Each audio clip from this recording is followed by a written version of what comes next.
এখন এই রান্নাবান্না সেরে মশলা একটু ভেজে রাখছি।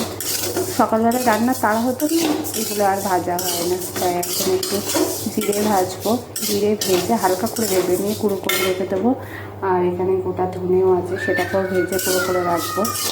আগে গুঁড়ো মশলা, প্যাকেটের গুঁড়ো মশলা খেতাম, এখন দেখি এই প্যাকেটের গুঁড়ো মশলার থেকে এগুলো কিন্তু দামেও কম পড়ে। এই গোটা মশলা নিয়ে এসে গুঁড়ো করে নিলে হিসাব মতো কিন্তু দামেও কম পড়ে, আর রান্নার টেস্টও হয়। আর প্যাকেটের গুঁড়োতে তো জানোই কত রকম জিনিস মেশানো থাকে, সেটা একদম খাঁটি কিন্তু হয়। আর অনেক সময় আগে তো আমাদের পুরোনো দিনে ঠাকুমারা ঠাকুমা দিদিমারা যত বাটা মশলাই ব্যবহার করতে। সত্যি কথা, এখন তাড়াহুড়োর জীবনে আর বাটা মশলা হয় না। তো এরকম করে যদি একটু গরম খোলায় হালকা করে নাড়িয়ে চাড়িয়ে নিয়ে, ব্যাস আর নাড়াবো না, নাড়িয়ে চাড়িয়ে নিয়ে গুঁড়ো করে রেখে দিলে কিন্তু রান্নার টেস্ট একই রকমই আসে।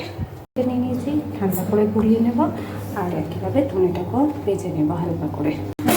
ধনেটাকেও নিয়ে নিয়েছি, এটাকে হালকা করে একটু নেড়ে চেড়ে নেব।